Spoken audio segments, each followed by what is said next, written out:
Lakeland PBS presents Common Ground, brought to you by the Minnesota Arts and Cultural Heritage Fund and the citizens of Minnesota. Production funding of Common Ground is made possible in part by First National Bank Bemidji, continuing their second century of service to the community. Member FDIC.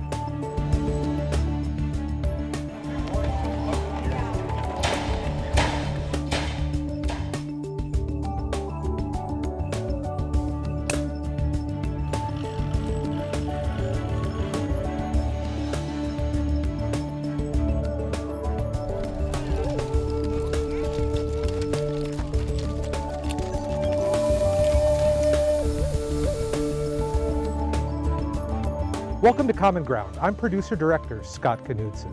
In this part 2, we take an inside look at Bemidji Community Theater.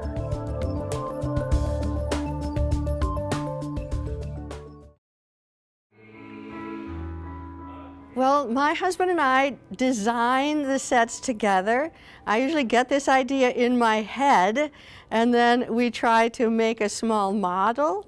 And this one was kind of difficult because I had in my head what I wanted the cave to look like, but he thought I wanted the cave to be higher. So at first he had this like ramp where the dragons came out of, and I said, no, that's not quite it. And we had this little statue that we'd gotten somewhere, and I said, well, it's kind of this idea, but not really that idea. And I'm kind of a stick person drawer, and so I'm not good at that. So to try to say to him, who's a carpenter, how it should look, but we finally got it. But it was difficult. My first issues with theater, I was really a designer before I was a director, so I designed for other shows. And I really love that part. That's kind of my artistic part, I think, that and designing costumes. And so then when I became a director, it was being able to put all of that together that makes it really fun. But having my husband as a partner in that design process makes it a little easier, because I'm not sure I could have explained what I wanted to someone else. Or I think they might have been more frustrated, because my husband was frustrated because we couldn't get that cave, but we finally did. So we always try to find different sorts of things. I think people that come to my show realize that there's going to be some hidden aspect to these shows. I do it for them and I do it for me, because it's just, again, part of that creative process and always trying to be something different. I don't want people to come in and say, oh, it's another one of Mary's sets. I see it all looks the same. I don't want it to look the same. I want a house to open or something to turn or a trap door or something of that sort. I think kids need to have their imagination stimulated more than just the little phone or iPad where everything is done for them. I want them to be able to actually see it and then imagine what it must be like.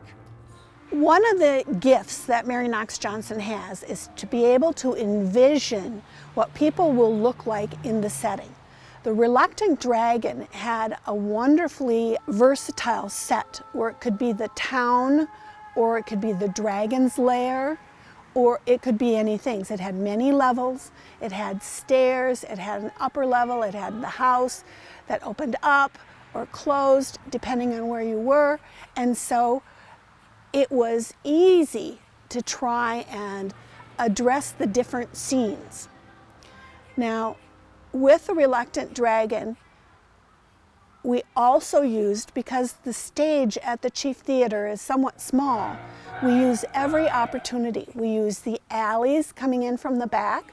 We use the aisle coming down from backstage past the audience. There's stairs in front they can come up. In fact, one of my favorite photos from the Reluctant Dragon is the dragonettes sitting on the stairs reacting to something.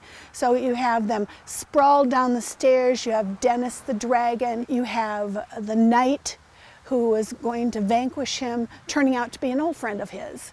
You know, one of those wonderfully campy things. And clearly, this was set in a fantasy world. So to create the fantasy world, we use a combination of the colors on the stage, piecing together the costumes so that they both fit the individuals, fit the era and this fantasy world. And we go from there to try and create what's going on.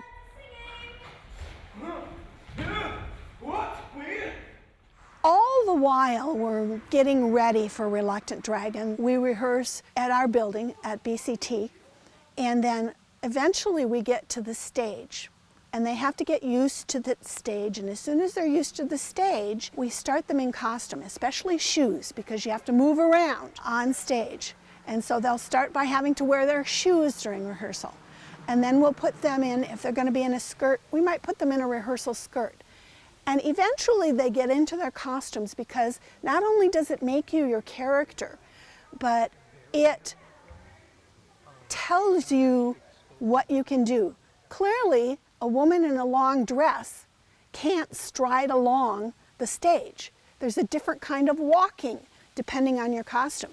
Our dragonettes and our reluctant dragon had to get very used to these skin suits and the cover-up and the jackets that went with them, so that they could, with the hats with the horns, so that they could see and hear and move appropriately. The first time they wore their horns and their headpieces, they kept banging them into each other because they were standing too close.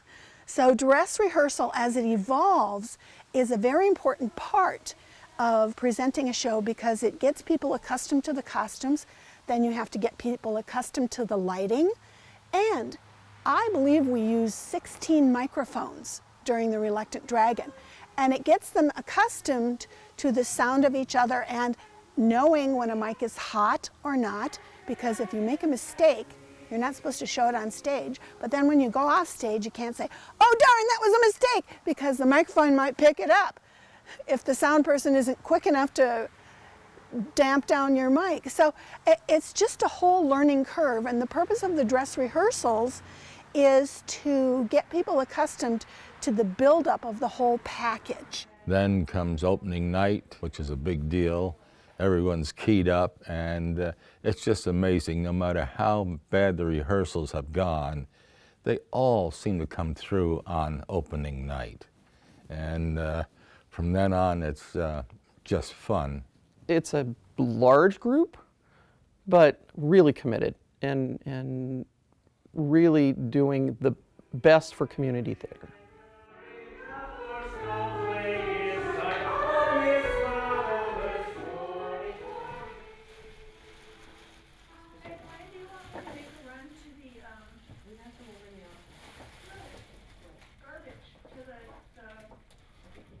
Bemidji Community Theater started in the early 80s and just find a place to do a show wherever. They entered into a contract with the Paul Bunyan Playhouse to use the Chief Theater about 8-9 years ago, but we always wanted a home of our own. And we started looking and had several efforts fail of trying to find a home of our own. We knew we wanted to stay downtown, and we knew we needed a space big enough to house all our costumes and props and furniture, and we have a lot because people have been very generous donating things for us. And this building came up for sale when Book World closed. But it was kind of a dream. There was a lot of money to buy this place, and we said, well, unless we can get a grant, we can't afford to do it. But then we approached the USDA, Department of Agriculture, and they had a grant program for underserved communities. And we convinced them that we could be better served with a community theater here in Bemidji. They agreed to a 40-year loan, and so we took advantage of that and bought the place. Which we're all very excited about, because it allows us to have everything in one place. So all of their materials were somewhere. Some was in my garage, my studio at my house. Some is in Christine's basement. Some is, I'm not even sure we know where it all is, but it was also in 2 storage units. So now in this one space, everything is consolidated, and I'm still trying to clean out my house and bring everything in that belongs to community theater. But it's wonderful, and they have been able to hold rehearsals there, have a couple of fundraising events, and so it was just wonderful bringing the community in. They also take part in the Night We Light activities, and so as I say, the sky's the limit. It used to be that community theater had to do everything according to someone else's calendar, but now they can set their own calendar and they can say, we're going to have a workshop in our space and we're going to deal with puppets, or we're going to bring someone in and do some dance in our space. We started having our meetings there.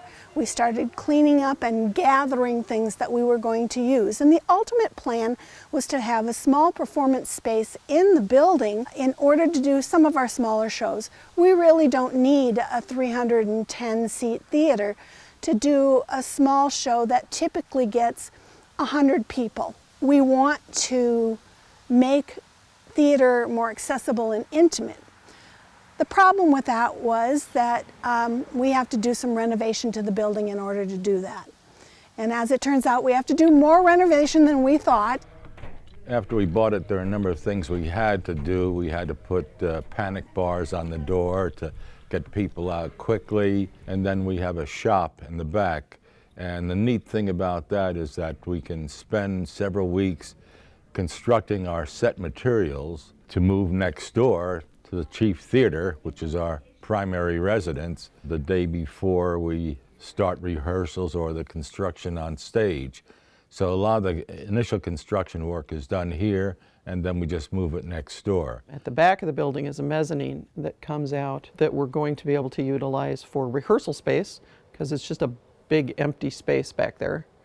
That'll be rehearsal space, and we'll also be able to put some classrooms up there that we can have classes in. And we're planning on doing some theater education stuff for adults and kids, and we really want to get kids involved.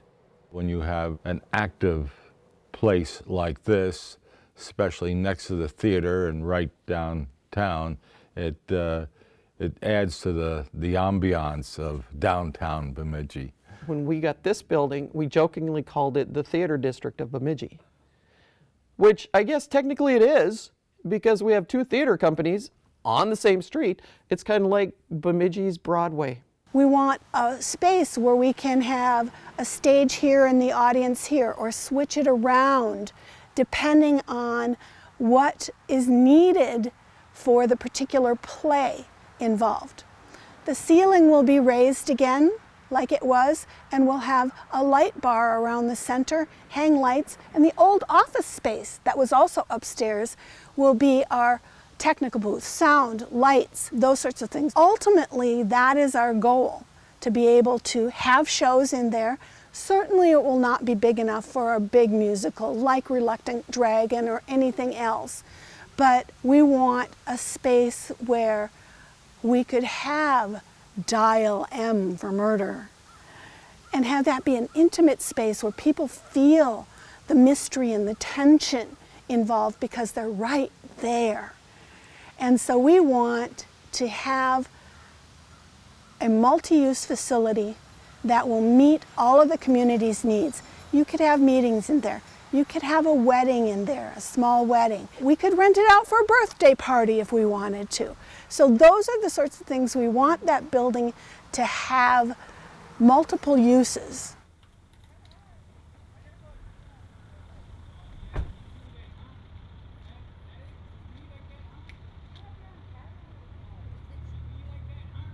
Yes, I miss them sometimes. What are they like? You really want to know? Oh yes, please. Isn't your mother... So one of the goals of community theater, because we say we are of, by, and for the community, is to get into the community as much as possible. So the library called me and said they were doing All the World's a Stage or something similar to that for their theme this month, so could I send someone over there? And I said, I could send Dennis D. Dragon in costume if you would like to have him. And so they said yes. So Dennis Dragon went to the library with his son and daughter, who were also dressed in Renaissance medieval type costuming. And it was interesting. I stayed there and watched. And first he started with his Scottish accent. And some of the kids in the audience had seen the show, so they were familiar with him. And then he took his headpiece off and took his crown off and then talked to them as a person, not using his Scottish accent, and talked about theater and auditioning and doing a show and things of that sort. So he was able to talk to the kids about the Reluctant Dragon, explain why he used that accent as the character, talk to them about the importance of reading and the enjoyment in portraying a character that's in a book alive on stage. And so that was our experience with working with Kichigami Regional Library and the Reluctant Dragon. So we like to do that as much as we can with our productions. We want to reach as many people as possible with the theater. And some people can't make it into the theater. Either they can't afford it or they can't get there at the times the show is available.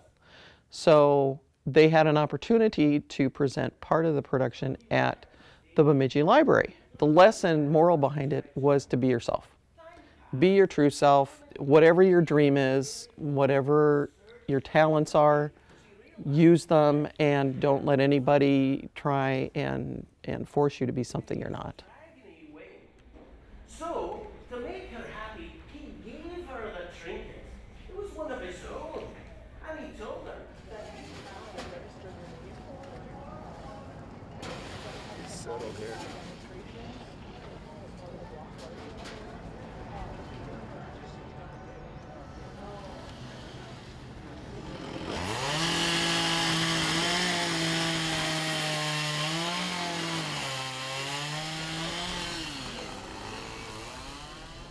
In 2019, Bemidji Area Sculpture Walk had their 20th anniversary.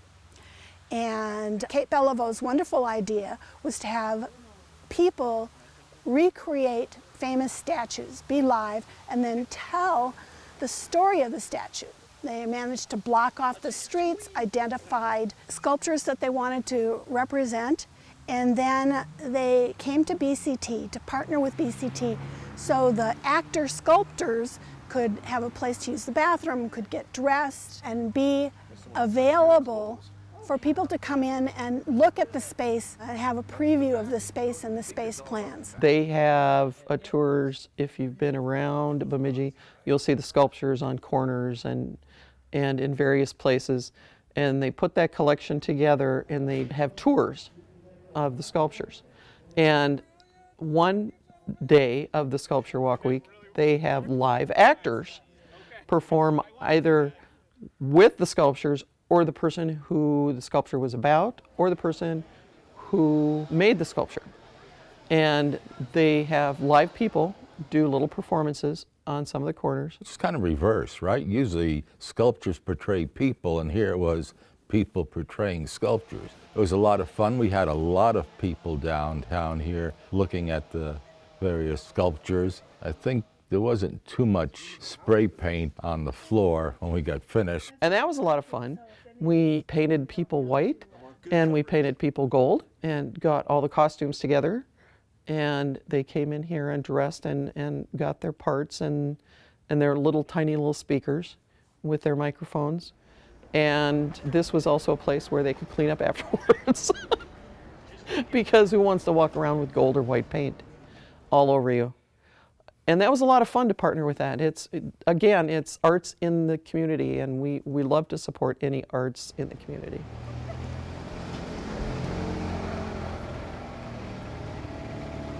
And as you were.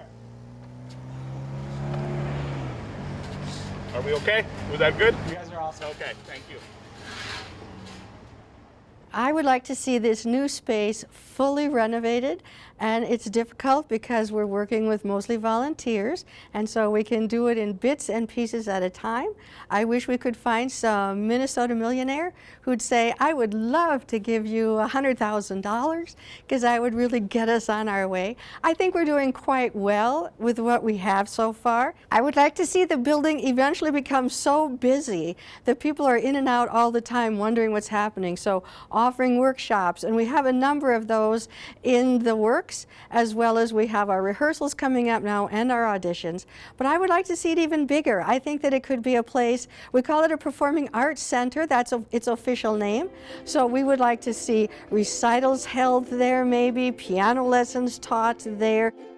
Offer workshops on acting, offer workshops on directing, offer workshops on technicals aspects of theater. Get some kids workshops going on how to audition, how to fill out a resume, what are headshots, all those theater aspect parts that will set us up to go on into the future, to train the young people and to take our place. You know, we're not getting any younger. So we're gonna, you know, we need, in order to keep Bemidji Community Theater going into the future, we need to train our young people so that they know how to get going.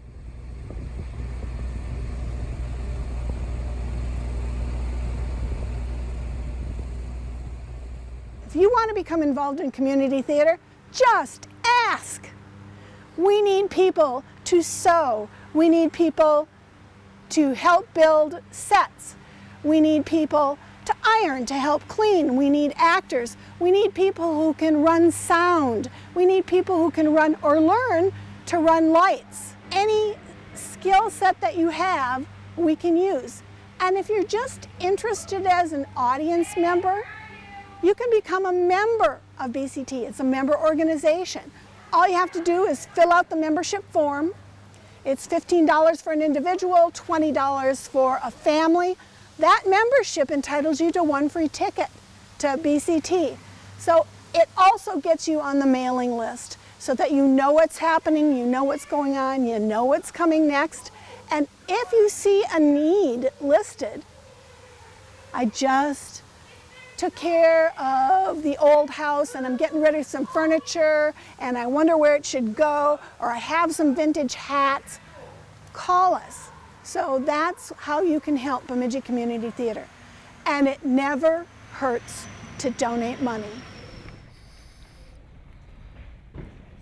Okay, but try to do it not in too many spots, okay? All right, that looks lots better. Okay, no hands in pockets. Ever. I'm going to sew your pants pockets shut. I am. I think this whole community connection is what's so important. I've always said that about community theater, that we need to get into the community because the community is us. We live in the community. We're concerned about the community. Live theater is important to any community, in my opinion. And Bemidji Community Theater is happy to provide that during the winter season because summer is covered with live theater. But the experience that an audience member has is to be transported to another time, another place, with different people that they don't know, portrayed by people that they do know. And in that way, they can not only connect with the play, but have the magical amazement quality that you have when you sit in a theater and you say, that guy used to teach math. And then, oh my gosh, look at him now. And get excited that you knew somebody who could do that. And I think that it enriches the community. It enriches the actors in a way that's very hard to describe. It's just completely amazing. And as a whole, it gives the Bemidji area a chance to have arts and culture right here with us without having to travel to go see the Guthrie Theater, to go wherever. And so it provides excellent opportunity for both participation and for audience enjoyment. It enriches us tremendously. People really like the arts. I think one of the things that really is driven home, we have a number of school shows, and it's just amazing the feedback we get from the teachers and the kids themselves that, you know, I've never seen a live show before. This is amazing, and hopefully that will stick with them and they'll continue to be involved and participate in the arts. But I've done this enough to know where everything is on stage, and you will have... I think Bemidji itself is like a diamond with many facets. And so I always say it's the mecca of art, especially. So having Bemidji Community Theater is just one more facet in that diamond. So people can go see live theater anytime of the year. It can be summer, fall, winter, spring. And it's just another little aspect. Or if they want to get involved in theater, again, community theater runs the entire year. So there's always something that's happening depending on how involved they want to get. If they want to work behind the scenes, we can do that. If they want to be on stage, we can do that because we have so much of a variety. Community theater is supported by the community. You support us when you come and see our plays. You support us with your donations. You support us when you talk us up to other people, when you've seen a really good play and you tell your friends, you should go see this, it's fabulous. That helps. But we are dependent on the community, and we love to have people come in and see us and ask questions and get involved. And as I said, we have a myriad of things you can do in connection with community theater, both on stage and off. So, you know, we're nice people. Come see us. We're fun.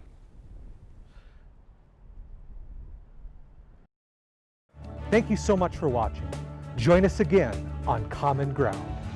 If you have an idea for Common Ground in North Central Minnesota, email us at legacy@lptv.org or call 218-333-3014. To watch Common Ground online, visit lptv.org and click Local Shows.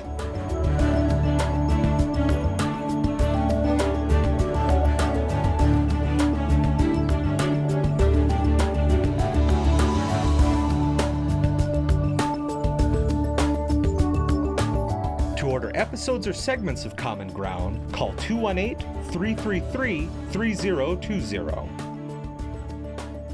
Production funding of Common Ground was made possible in part by First National Bank Bemidji, continuing their second century of service to the community. Member FDIC. Common Ground is brought to you by the Minnesota Arts and Cultural Heritage Fund, with money by the vote of the people November 4th, 2008. If you watch Common Ground online, consider becoming a member or making a donation at lptv.org.